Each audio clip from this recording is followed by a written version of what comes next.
അസ്സലാമലൈക്കും. ഇന്ന് ഞാൻ വന്നിട്ടുള്ളത് ഒരു ലോട്ടസ് സീഡ് വെച്ച് ഒരു സ്നാക്ക് ഉണ്ടാക്കാം. നമുക്ക് സീഡ് ഇട്ട് കൊടുക്കുന്നു. ഞാനതിൽ നമുക്ക് 2 ടേബിൾ സ്പൂൺ നെയ്യ് ചേർത്ത് കൊടുക്കാം. അതിൽ 1/2 ടീസ്പൂൺ പെരിഞ്ചീരകം പൊടിച്ചതിട്ട് കൊടുക്കാം. 1/2 ടീസ്പൂൺ മുളക് പൊടിച്ചതിട്ട് കൊടുക്കാം. 1/4 ടീസ്പൂൺ ഗരം മസാല പൊടിച്ചതിട്ട് കൊടുക്കാം. 1/2 ടീസ്പൂൺ മഞ്ഞൾ പൊടിച്ചതിട്ട് കൊടുക്കാം. കുറച്ച് ഉപ്പൂടെ ചേർത്ത് കൊടുക്കാം. ഒന്ന് നല്ല രീതിയിലൊന്ന് മിക്സാക്കി എടുക്കാം. നമുക്ക്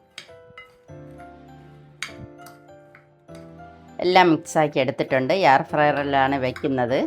ഇത് നമുക്ക് അതിലേക്ക് വെച്ച് ഫ്രൈ ആക്കി എടുക്കാം.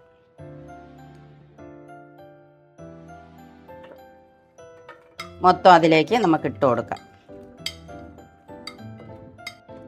നമുക്കതിൽ വെച്ച് കൊടുക്കാം.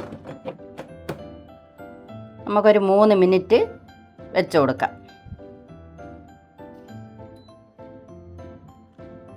റെഡിയായെന്ന് നമുക്ക് നോക്കാം.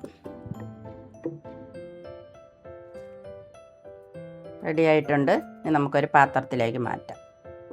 നമുക്കിനി ഈ ഒരു പ്ലേറ്റിലേക്ക് ഇട്ട് കൊടുക്കാം. അടിപൊളി ടേസ്റ്റാണ്. എല്ലാവരും കുട്ടികൾക്ക് ഇത് ഉണ്ടാക്കി കൊടുക്കണം. കുട്ടികൾക്കെല്ലാം ഇഷ്ടപ്പെടും. വൈറ്റമിനും കൂടെയാണ്. വീഡിയോ ഇഷ്ടപ്പെട്ടാൽ ഒന്ന് ലൈക്ക് ചെയ്ത് ഷെയർ ചെയ്ത് സബ്സ്ക്രൈബ് ചെയ്ത് കമൻറ്റ് ചെയ്ത് ഒന്ന് സപ്പോർട്ട് ചെയ്യണം. Thank you.